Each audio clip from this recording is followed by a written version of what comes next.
Vamos a seguir ahora en el tema este de la inseguridad, de la violencia en algunos barrios de Montevideo y también del interior, ¿no? Y viendo más la mirada de lo que podemos hacer como sociedad. Está Álvaro Portillo, sociólogo, acompañándonos otra vez esta mañana. Gracias por ayudarnos a pensar, ¿no? ¿Cuáles son los caminos? ¿Cuál es el futuro, digamos, que tienen nuestros niños y nuestros jóvenes cuando uno quiere pensar en la construcción de un país con oportunidades para todos, ¿no? Cuando pasan estas cosas en los barrios de Montevideo, donde ya ni siquiera se puede salir a la calle a jugar a la pelota. El otro día leía en un artículo de prensa una señora que en uno de estos barrios que se consideran zonas rojas, había cortado las patas de la cama de uno de sus hijos para que no estuviera a la altura de la ventana, por si se diera alguna balacera en la noche, que no estuviera en riesgo la vida de su hijo, triste, ¿no? Y que esa bala no le pegase al chiquilín, ¿no? O sea que estamos a ese extremo, es lo que está pasando por la cabeza de un vecino en este momento de un barrio montevideano, ¿no? Lo cual nos para en un tema muy delicado. Sin lugar a dudas, sin lugar a dudas. Realmente uno hubiera querido venir de mañana a hablar con ustedes por cosas más agradables, pero esto es una realidad, es una realidad triste, dolorosa y difícil.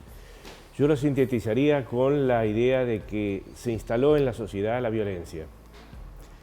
Y esa violencia se alimenta o se expresa más bien en distintos componentes. Uno de ellos, quizás el más dramático, el más difícil, el más complicado, el más sangriento, es el que se vincula con el componente económico del tráfico de drogas.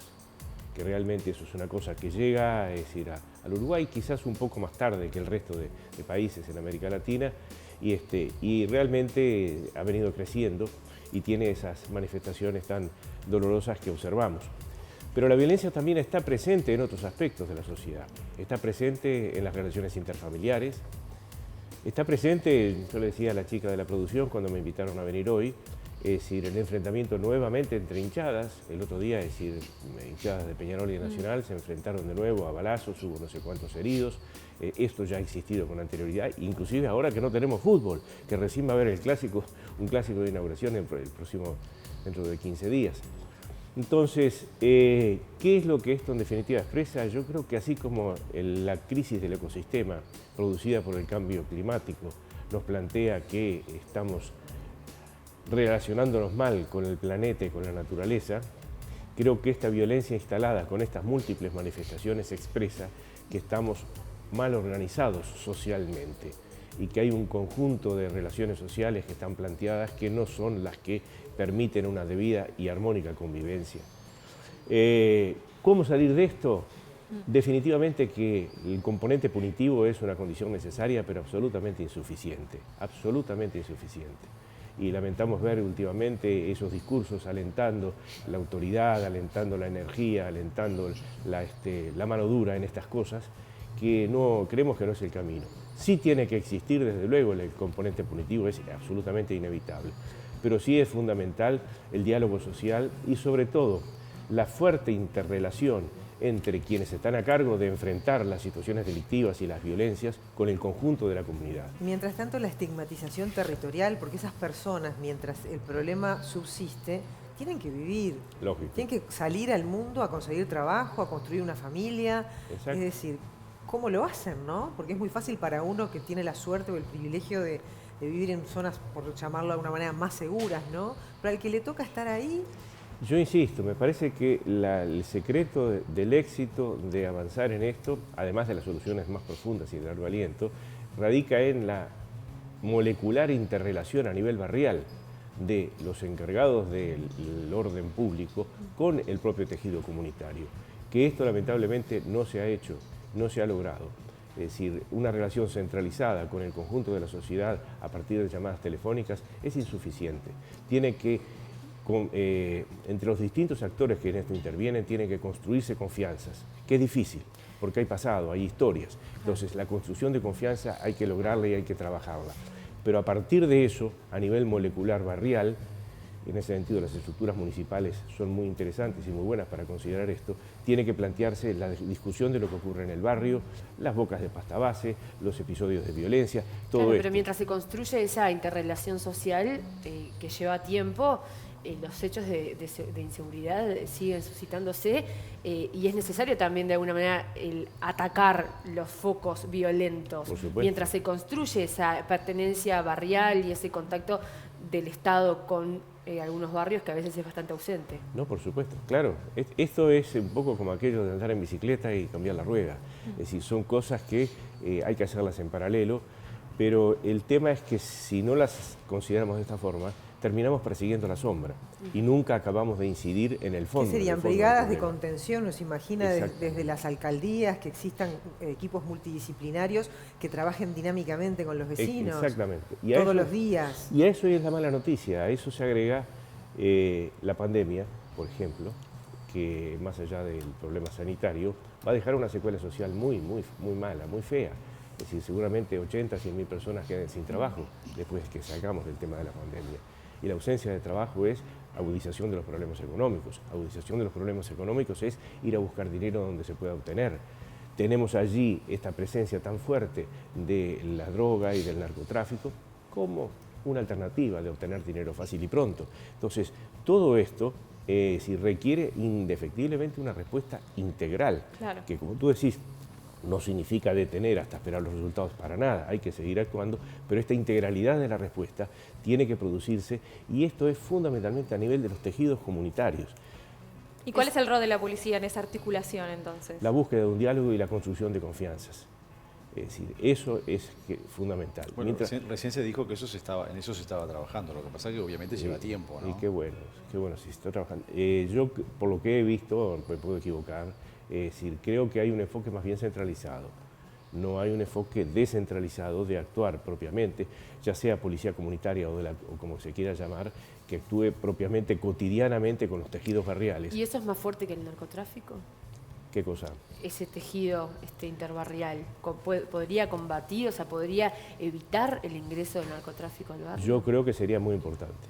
Y sobre todo, esto no es una cosa, una idea en el aire. Hay varias experiencias internacionales en donde esto ha sido exitoso, en donde esto ha tenido...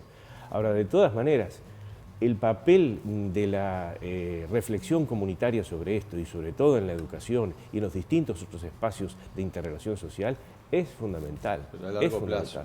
Porque no podemos naturalizar la violencia, no podemos naturalizar el uso de las armas. Ya está naturalizada, no podemos naturalizar el femicidio. Sensación que uno tiene es esa. Fíjese la señora esta que 150 balazos. Recibió 150 balazos en su casa, que ahora, bueno, no está ahí, que tenía 3 hijos o 4, según decía ahí Santiago, el de convivencia del ministerio, pero podría llegar a volver al mismo lugar. ¿A usted le parece que una persona puede volver al barrio después de la situación traumática que vivió sin antes pasar por un proceso de contención? Pero Claudia, es mucho peor que eso todavía, que esa señora que recibió los 150 balazos, que por suerte no la dañaron a ella ni a sus hijos, se va a hacer la denuncia y el vecino de frente le entra a la casa a robarle sus pertenencias. Es una locura. Entonces, ahí es donde vemos que los imaginarios, los valores, la subjetividad no está funcionando. Permítame agregarle algo más. Se detienen a personas dentro de una casa donde hay parte de lo robado, que ya ahí uno podría decir hay un delito de receptación y queda libre la persona. O sea, bueno, eso también me parece que es muy complejo porque el sistema legal, judicial, evidentemente no colabora en esto. Cierto, o por lo menos camina por un... Es cierto, ahí yo creo que una senda diferente. El director de convivencia acaba de reconocer que eso no fue lo mejor, ¿no? Desde el punto de vista de las herramientas para seguir investigando, que esté libre la persona que todos vimos que fue a robar a esa casa. Pero pasa, digo, no es en este caso puntual, pasa muchas veces. Entonces, digo, es un tema muy engorroso donde si no tocamos fondo, estamos ahí, Es cierto, es cierto. Por eso yo decía un poco, las noticias no son buenas.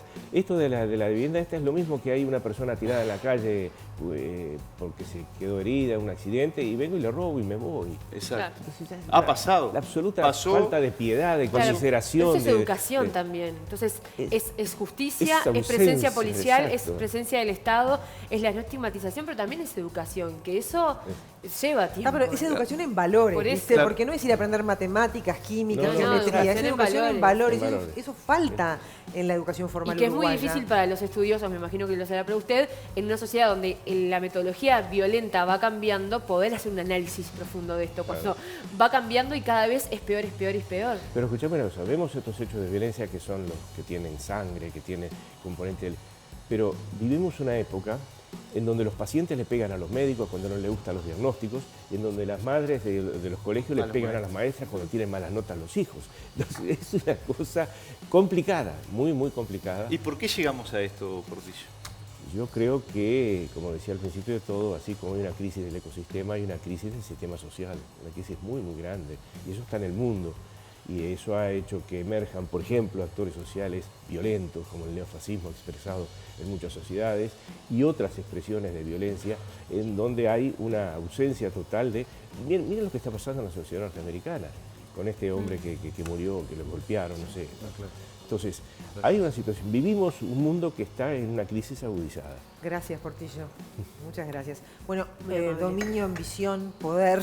Todo. El poder, es el juego del poder, quiero más. Y después está la Yo soy más comunicación, fuerte. Claudia, también, ¿no? La comunicación, porque acá uno escucha a actores, vinculados a distintos sistemas y sobre todo políticos, donde hablan, grupo narco. El narco tiene una de sus facultades, jugar con el ego. Es decir, querer Soy el ser un dueño. Pablo Escobar Claro. y Soy el brazo a ver, gordo. hemos ido a allanamientos, a cubrir allanamientos donde hay un mono, donde hay un papagayo. No, no. Que, Toda la película. a ver, y sin embargo, entonces, si vos le decís narco a cualquier que anda Piojo. con una 9 milímetros haciéndose el guapo. Obteniendo plata fácil para tener un autito vendiendo un Es el mismo, pasta base. es el mismo micromundo que se dio en las hinchadas. también hace un Entonces, tiempo. digo, si vos entonces vos lo que haces es, yo soy el narco, soy Claro, el brazo gordo. como sos- se a dice. ver, narcos son los miles de kilos que han encontrado y como siempre digo, quienes ponen para Bueno, que en este compren cambio, droga. entonces hay que cambiar la retórica también del sistema Bueno, político pero- para aprender. y totalmente. Y de los comunicadores también. No, a ver, cada uno en su rol, pero quienes están en el combate a estos delincuentes no los pueden endiosar, no los pueden, o sea, No, lo que pasa hay que es bajarle el Lo que perfil. pasa es que además la corrupción está filtrada en todos lados, entonces por eso también es difícil, porque en la policía hay buenos y malos. Fíjate que En acá todos lados hay claro, buenos y hubo malos. operativos y vos escuchabas grupos, organizaciones criminales y las pruebas que conseguiste es que robaba luz y agua. Claro. Claro. Entonces, si ya eso le va a llamar narcos porque... O el tema de los marinos, que ya era narco una vez que sucedió. De alguna manera se agranda un mercado y no era un narco. seguramente habrá muchas otras oportunidades para seguir hablando de esto. Siempre las conclusiones siguen siendo las mismas, ¿no? Educación en valores, ¿no? Por ahí pasa, pero con fuertes políticas sociales y de presencia en los barrios. Pero da la sensación que estamos en un problema que no digo que se nos fue de las manos, pero está complicado, ¿eh?